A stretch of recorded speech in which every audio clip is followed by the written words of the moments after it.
talk about the Kid Austin fight that I wanted to talk about. But did you watch that fight or no? I didn't watch it. No. Oh, dude, I wish you watched it. Is he what you forecasted? Yes and no. First three rounds, I'm like, he's better than Terrence Crawford. Last is it because they came in before the fight. It was a 10-round fight. And they said, we're going 12 rounds tonight. Sign here. Sign, he signed. Sign. So they changed it to a 12 rounder in the locker room. And Oh shit. first three rounds, I'm like, he's better than Terrence Crawford. He's literally landed like 40, 50 punches per round, jabs or otherwise, and he hasn't been touched. I'm like, he's boxing brilliantly, perfectly. Round four, I realized, oh shit, he's Jimmy Lang. He's literally Jimmy Lang. Not fucking get punched and not want to punch somebody back harder. His ego and pride will not let him get punched or lose an exchange without wanting retribution immediately. Immediately now. Immediately, not like Better Beef gets Don't beat. wait and set him up and slick him. Fucking, you want it now, and you're going through the front door. I just lost that exchange, and I'm not going to lose that exchange. I want it back right fucking now. And I I'm coming straight down the pipe. I'm not coming at an angle. I'm not slipping through the side. I'm coming right through the fire, baby. There were times between rounds 3 and 9 where he looked much prettier than you, but you could tell that he doesn't want to lose a single exchange ever. And he's not like Betterbeef that will lose an exchange and then be patient enough to wait and then take his retribution. He wants to win it back right then. But you could see it. But at that point, he's just fucking boxing, still out boxing. In about round 8, 9, he just goes, I'm outboxing this guy. I'm bored. I'm going to war. And I don't give a fuck. This tough Mexican's going down. This tough Mexican hit me 3 times. I'm hitting him back 3 more times. Even if I take 2 more punches, he's getting his. And they just went to fucking war between 9 and 12. And there was no, when he went back to the corner, his father's in the corner. His father's like, what the fuck are you doing? This is so fucking stupid. This He's a is not what baby. we He's a talked about. baby. He's a baby. He's a baby. Baby, but on the bright side, this guy, How but old is he? How old is he? 23, 22. He's a fucking baby. He's gonna do that shit for now. He's got to learn not to do it. Nobody. You learn that shit. Did you? No, I didn't learn it. So walk me through what happened with you in the ring when somebody would land like 2, 3, 4 punches and you knew they just got over on you. What happens? Where do you become from disciplined fighter that's outboxing somebody into I have to win this I exchange? I get hit three, four, 5 times. I hear the crowd, ooh, ooh, ooh, and then I go looking for that motherfucker. I think And he's usually not hard to find. it's right in front of you. And then let's say you're blasting with all they have and they aren't moving. What are you thinking at that point? Do you ever realize somebody's getting the better of you, or No, does your I've never been in that situation. It's always been the only times I ever blasted guys, and that's a bitch, man. When you hit a guy with your right on the button with your best shot in the first or second round, and they don't go nowhere, and you know that it did nothing. Oh fuck, I'm gonna be here a long. It's gonna be a long night. yeah. But other than that, usually I would go to wars with guys because they were outboxing me. Why were they outboxing me? Not because I was not a better boxer. I don't think, looking back on my career, I don't think I was in shape like I should have been to box at all times. Because there's a safety in going to the ropes and brawling. there's a chance you're going to end it there and then it's over. But when you have to maintain that boxing for 3 minutes or 2 minutes or whatever it is, it breaks you, if you're not in proper shape. I was in proper shape to go to war, which is not as good a shape as you have to be to box. So 100% get that. In Kid Austin's case, then it becomes kind of interesting because he was outboxing to an extreme degree. Like it was a complete mismatch in boxing. Yeah, he's just got a head problem. He just decided when he got tested in an exchange and lost that exchange, he was like, I am not going to go beta. He's And I, on. He's on.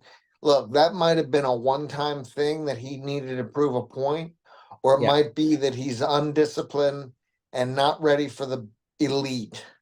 that's exactly what I was, because afterwards he goes, I wanted to put on a show for the crowd. I wanted to put on a show. And I think, looking back, there's two parts of me. The fan of it, I fucking loved watching it. There But you go. The entertainment of it. Maybe he's not so dumb. maybe he's on to something. But Yeah. in this first 3 rounds, The I was name like, of the game is put asses in seats.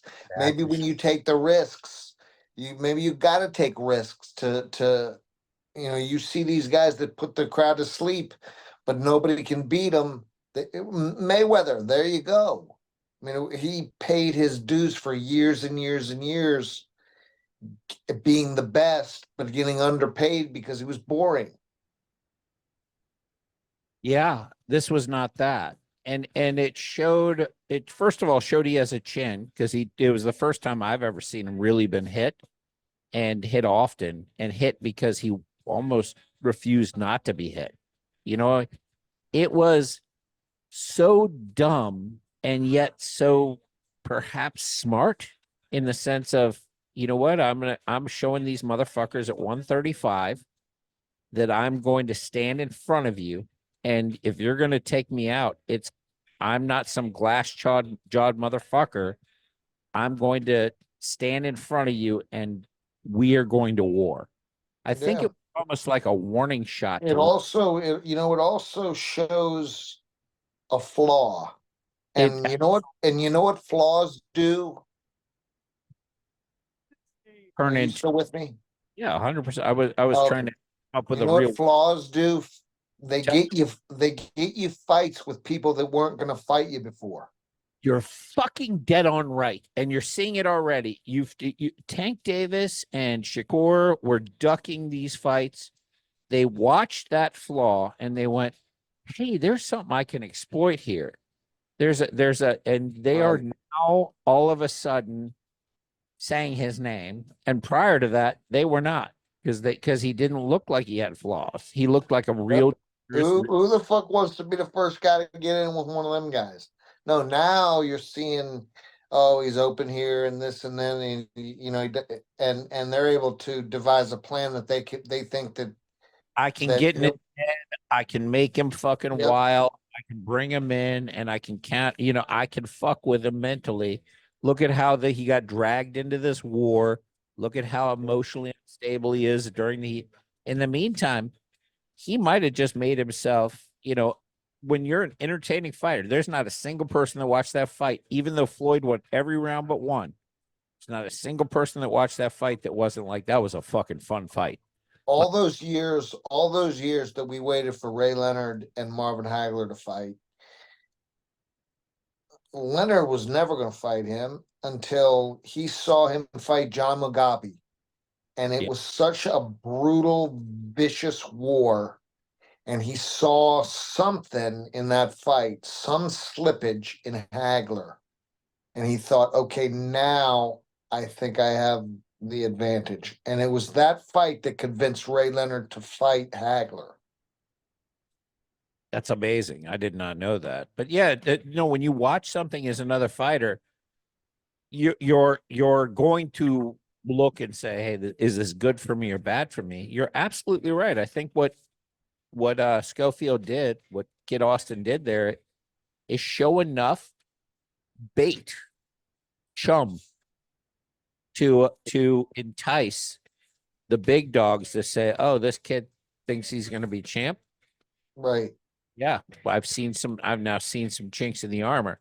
I've seen that he could be drawn into. I think that he, Maybe we'll put him on our resume, and then he sneaks up on you.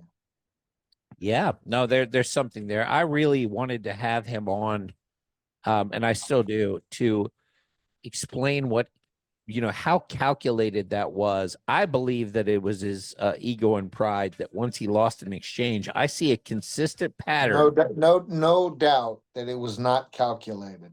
I believe that. I believe it was. Hey, but that's okay because you can learn that lesson on accident sometimes. Yeah. You If it know, were, you can learn that, you can look at what he did, know it's a mistake, but also know that there's a benefit to it. what do you think about the fact that he completely ignored his father and continued to go to war and didn't listen to anybody? Because he's like, I'm knocking this motherfucker. The guy's never been knocked down. The guy he Hey, fought fucking amazing as a boxer. Really, really good. that's all well and good. Okay. But he was brought in to lose. Nah, And he knows he was 20-3 and has fought like so many fucking big name champions. Like he's not. He didn't think that. He was the no, even if it was by a percentage point, Schofield had the advantage yeah, but it's on Schofield. paper. Where Schofield is nobody wants to fight him except for Mexicans because they're the only ones that are tough enough to be like, I don't. He's not disciplined. You don't fucking, even if you disagree with your father or whoever, I don't believe in having your father in your corner. His father's advice, I don't agree with either, but his father's advice in that corner was so fucking real and spot on. I went, his father's the right person for the corner. He just needs to listen to his dad. I don't care. That's a sign of turmoil. That he And that he didn't listen to his father. yeah, that he didn't. That's a sign of turmoil. That's a sign of a guy who, if you can't listen to your coach, whether he's your father or not, get a new coach. Run your shit. Get somebody that can get the most out of you, that you respect enough not to fucking show your ass in the corner. Yeah, if I were to give it again on this podcast, if I were going to give any advice, I'd be like, "Hey, your father was right, and if you're not going to listen to him, get somebody else. If you're Right? gonna if you're gonna play this whole I'm your son and you're my father and you're my hero shit, listen to your fucking father and don't just say I'm going to go rogue." You That think how long you think? Hey, how long do you think Scully would put up with that shit? No, nobody legitimate would put up with that. And what's weird is that's not his normal nature. He's definitely a showman. He definitely doesn't like to lose exchanges. He's definitely elite. The problems are if you're not going to listen to your corner, when you realize that you're not going to put this motherfucker down and he's a tough Mexican, and you realize you've been outboxing him, don't just go, you know what? I know that I've not been able to knock him out. I'm going to do it this round. No, just get back to dominating and being a dominating boxer and show that you can adjust mid game. Don't just go straight ego going, I'm going to get him this round. Dude, you didn't get him for the last 3 rounds and you've hit him with everything you got. You fucking take that Mexican seriously and you just fucking box. And your father, when he tells you, is not lying to you. Stop being stupid and do what your father says. Now, on the flip side, again, Because if he did it here, he'll do it again. He'll do it again. gonna do it. He's gonna. You can trust me. Yeah. There's gonna be a guy that you don't get away with that shit with. No. There's gonna be a slick motherfucker out there that knows how to handle a big up and coming brash. Don't listen to nobody. You got to adapt. If shit is still working, but it's not working as well as what was working in rounds 1 through 3, rounds 1 through 3, you didn't get hit. You were just boxing. Why are you getting drawn into a fucking war where you can get knocked out by a cheap punch when you literally can make this guy not hit you ever? The whole art of boxing is to hit other people and not get hit. And if he never changes but succeeds, that is the quality that will make him great. but most of them are never great because they can't overcome that. Some guys can do everything wrong. Some guys can be uh, fucked up in the head and cause all these problems and be a bad student and everything and still excel.